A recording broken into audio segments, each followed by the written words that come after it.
भागवत कथा सुनने में कितना खर्च लगता है। तो सनकादिक ऋषियों ने कहा, विवाहे यादृशम वित्तम तादृशम परिकल्पयेत। एक बेटी के विवाह में जितना खर्च लगता है उतना खर्च भागवत कराने में लगता है। अब बेटी का विवाह लोग अपनी अपनी सामर्थ्य अनुसार कराते हैं, कोई थोड़े में कर रहा है, कोई ढेर में कर रहा है। अब कितना खर्च लगेगा पहले से नहीं बताया जा सकता है। बोली भागवत भगवान की जय हो। क्योंकि आदमी सोचता कुछ और है, होता कुछ और है। सनकादिक ऋषियों ने कहा, नारद जी भागवत में कम से कम 5 विद्वानों का वर्ण होना चाहिए। वर्णम पंच विप्राणाम कथा भंग निवृत्तये। कथा में किसी भी प्रकार की त्रुटि ना हो, 5 विद्वानों का वर्ण होना चाहिए। सर्वतोभद्र, षोडश मात्रिका, सप्तघृत मात्रिका, नवग्रह आदि वेदियों का निर्माण हो, भगवान गोवर्धन की स्थापना हो, तुलसी जी की स्थापना हो। क्योंकि यहाँ तो मंदिर है, तुलसी जी भी हैं, ठाकुर जी भी हैं। पीपल का वृक्ष हो, बट वृक्ष हो। अगर घर पे अगर आप कथा करवा रहे हैं, पीपल है, बट है, पाकड़ है, ये सब देव वृक्ष में इनकी गणना होती है। आदि की स्थापना होनी चाहिए। ओम नमो भगवते वासुदेवाय, इस द्वादशाक्षर मंत्र का जप होना चाहिए। और एक विद्वान श्रीमद् भागवत जी का पारायण करे, 18,000 श्लोक का पाठ करे।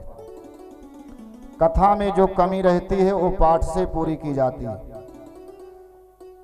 पाठ में जो कमी रहती है वो जाप से पूरा किया जाता है।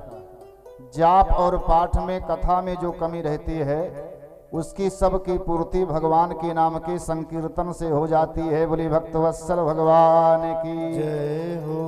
श्रीमद् भागवत महापुराण का अंतिम श्लोक में लिखते हैं, समस्त कथाओं का जो सार है, नाम संकीर्तनम यस्य सर्व पाप प्रणाशनम प्रणामो दुख समनः तम नमामि हरिम परम। जिस परमात्मा के नाम संकीर्तन कर लेने मात्र से जीव के समस्त पाप ताप संताप नष्ट हो जाते हैं। नाम संकीर्तनम यस्य सर्व पाप प्रणाशनम प्रणामो दुख समनः तम नमामि हरिम परम। ऐसे परम पिता परमात्मा को हम सभी प्रणाम करते हैं, नमस्कार करते हैं। जो भी विघ्न हो, जो भी कमियां हो, सब कीर्तन से पूर्ण हो जाती हैं। कीर्तन कितनी बड़ी महिमा हमारे शास्त्र में बताई गई। सनकादिक ऋषियों ने कहा, नारद जी हो सके तो फलाहार करके भागवत की कथा सुनना चाहिए। भोजन ना करे तो ज्यादा अच्छा है। फल खा करके अगर भागवत की कथा श्रवण में कोई कठिनाई हो रही है तो दुग्ध का आहार लेकर के भागवत की कथा सुनना चाहिए। वो भी संभव ना हो तो घृत पान करके भागवत की कथा सुनना चाहिए।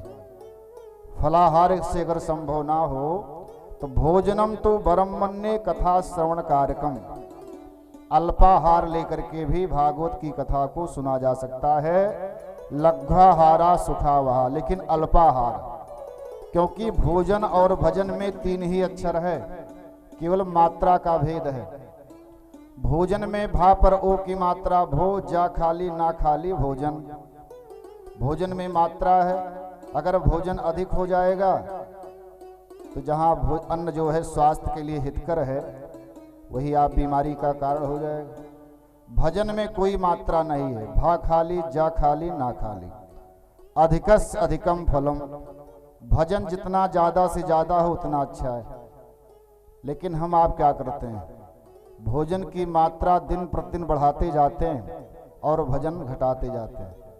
जिस दिन भोजन कम होता है ना, उस दिन भजन ज्यादा होता है, और जिस दिन भोजन बढ़ा तो भजन घटा। बोली भक्तवत्सल भगवान की जय हो।